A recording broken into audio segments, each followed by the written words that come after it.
Halo, selamat pagi, semangat pagi ya anak-anak, selamat pagi semuanya. Semoga kita selalu sehat dan selalu kuat, tetap senantiasa berdoa walau belajar masih di rumah ya kita tetap semangat dalam belajar ya, tetap semangat.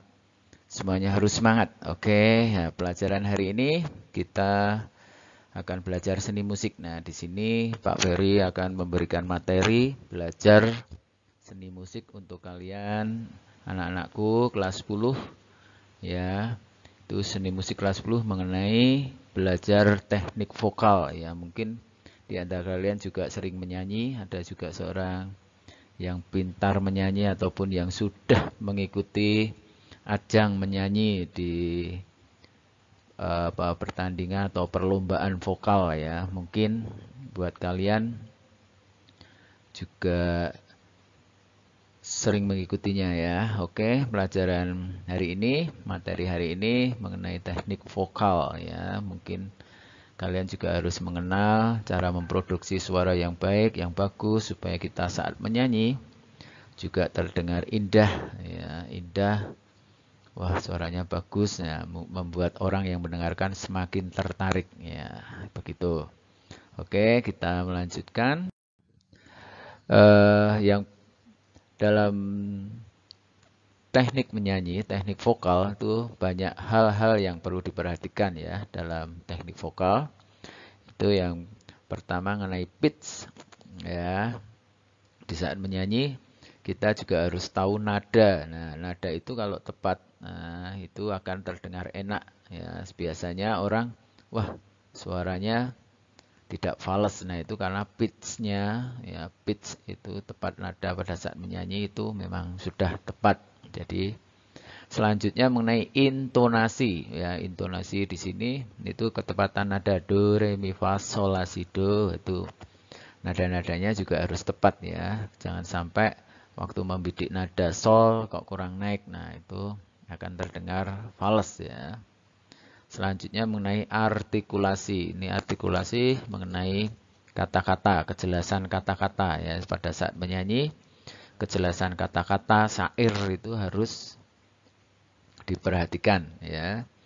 Jadi kalau orang menyanyi pada saat lomba kok kata-katanya kurang jelas, nah itu biasanya banyak kritikan ya. Apa yang dinyanyikan, syairnya apa ya. Terus yang keempat mengenai timbre. Nah, timbre ini sudah kalian kuasai atau menjadi warna suara ya, warna suara yang kalian punya. Itulah warna suara yang kalian punya pada saat menyanyi ya. Di antara lain itu berbeda ya, jadi berbeda suara antara orang yang satu dan yang lain itu mesti berbeda ya. Karena mungkin ada yang agak serak, ada yang jernih. Nah, itulah yang namanya timbre warna suara. Terus selanjutnya ya yang harus kita ketahui juga yaitu mengenai tanda dinamika. Nah, ini bagi kita yang suka menyanyi harus juga tahu mengenai tanda dinamika. Nah, tanda dinamika ini kalau di saat menyanyi ya yang pertama itu crescendo. Nih istilah musiknya crescendo itu semakin lama semakin keras. Jadi pada saat kita menyanyi yaitu dinamikanya loh, dari pelan ke keras. Nah, itu biasanya untuk klimaksnya itu namanya crescendo ya dalam istilah musik. Dan selanjutnya untuk selanjutnya di crescendo, ini kebalikan dari crescendo. Di crescendo itu semakin lama semakin melemah ya, itu biasanya pada saat kita menyanyi.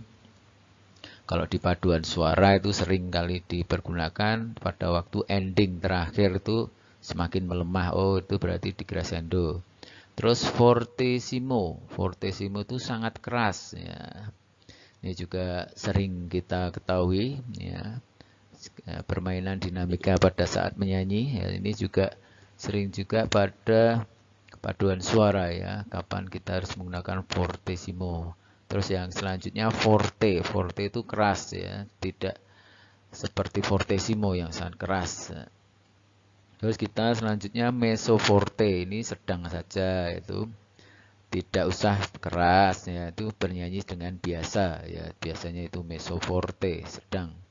Terus piano lembut ya, berarti kalau pada saat menyanyi itu ya, suara lemah agak lembut. Nah, itulah piano. Yang selanjutnya pianissimo, itu sangat lembut, yaitu cuman suara voicing biasanya kalau pada saat vokal atau solo vokal. Nah, itu mengenai tanda dinamika. Selanjutnya kita akan melanjutkan materi selanjutnya, yaitu mengenai tanda tempo. Nah, tanda tempo di sini juga kita harus tahu ya sebagai seorang penyanyi, seorang vokalis ya. Tanda tempo itu mengenai cepat, lambat, sedang nah, saat menyanyi. Jadi jangan tidak match dengan iringannya ya. Iringan musiknya cepat tapi kalian menyanyi dengan santai. Nah, itu nanti malah jadi pertengkaran kalau di sebuah grup band gitu ya. Ya, yang pertama allegro, yaitu allegro cepat ya. Jadi kita dalam istilah musik juga harus tahu, oh allegro temponya berarti cepat kita. Terus selanjutnya moderato. Moderato itu sedang, itu ya sedang saja seperti orang berjalan kaki ini sebenarnya temponya. Ya. Terus yang selanjutnya andante. Andante di sini lambat ya. Biasa sering kali kalau kita menyanyi lagu-lagu sedih, nah itu biasa temponya itu lambat ya. Lagi broken, patah hati, biasanya itu menyanyikan dengan tempo lambat ya. Terus allegretto. Nah, allegretto di sini agak cepat ya, tidak secepat allegro. Ya, tapi temponya di atas moderato. Untuk selanjutnya kita ketahui adagio. Adagio itu sangat lambat ya, itu sering digunakan untuk paduan-paduan suara klasik atau musik-musik klasik itu ada juga yang menggunakan tanda tempo adagio. Terus di marcia. Nah, di marcia itu tempo semangat, tegas. Nah, ini sering kita jumpai tanda tempo di marcia ini pada lagu-lagu wajib. Ya, lagu-lagu wajib nasional itu sering kita jumpai tanda tempo di marcia. Itu pada Hari Merdeka misalnya, terus Maju Tak Gentar, Garuda Pancasila. Nah, itu biasanya ditulis tanda temponya di marcia. Berarti cara menyanyinya harus dengan penuh semangat dan tegas. Terus selanjutnya maestoso. Nah, maestoso itu yang sering menyanyi dalam paduan suara itu juga sering menjumpai tanda tempo maestoso, yaitu megah, gagah, yaitu kalau di lagu wajib nasional itu biasanya pada lagu Tanah Airku, nah itu maestoso, jadi kita menyanyikan dengan megah, ya gagah, ya. Kita lanjutkan selanjutnya, kita melanjutkan materi yang berikutnya dalam teknik vokal yang harus kita ketahui, yaitu mengenai jenis suara. Nah, ini jenis suara yang harus kita ketahui antara pria dan wanita itu berbeda, yaitu tinggi rendahnya juga berbeda ya. Di sini kita jenis suara pria dulu, yaitu juga terbagi menjadi 3 ya. Yang pertama itu tenor ya. Tenor itu suara tinggi. Bagi kalian anak-anak yang pria atau cowok itu yang memiliki suara tinggi, itu kalau dalam paduan suara itu masuk pada jenis suara pria tenor ya, yang suka teriak-teriak. Bariton itu jenis suara sedang pada pria. Yang selanjutnya itu bass, itu suara rendah ya. Bagi kalian yang suka atau tidak bisa menjangkau nada-nada tinggi dalam paduan suara, biasanya dimasukkan pada kategori suara bass ya, yang bisa menjangkau nada rendah dengan bagus ya. Itu. Untuk selanjutnya jenis suara wanita. Nah, jenis suara wanita ini juga ada 3, tinggi, sedang, ataupun rendah. Yang suara tinggi itu termasuk sopran ya, bagi kalian anak-anak wanita itu atau cewek itu yang suka menyanyi dengan nada-nada tinggi, suara tinggi itu masuk pada kategori sopran. Yang selanjutnya mezzo-sopran ya. Mezzo-sopran di sini suara sedang itu ya, suara wanita tinggi juga tidak, rendah juga tidak, jadi sedang-sedang saja, itu masuk pada kategori sopran.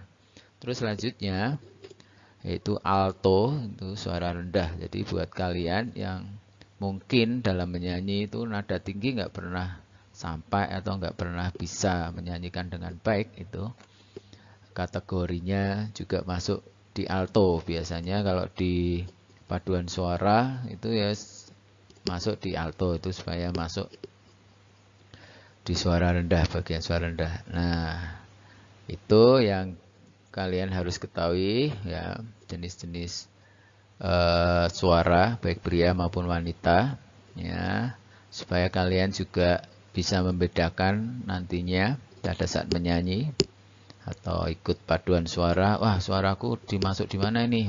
Nah, itu supaya kalian juga mengetahui. Terus ya, pelajaran hari ini cukup sekian dan terima kasih. Semoga pelajaran hari ini berguna untuk ilmu dan wawasan kita dalam belajar seni musik, terutama dalam olah vokal ya, antara suara kita, karakter, warna suara, ataupun nantinya artikulasi dan lain sebagainya, supaya kita juga belajar dengan baik. Ya, semoga nantinya kita bisa ketemu tatap muka. Terima kasih. Jangan lupa like dan subscribe-nya. Ya, selalu ditunggu. Oke, terima kasih. Sampai ketemu di lain waktu dengan KPM Seni Musik. Ya, sampai jumpa. Tetap semangat.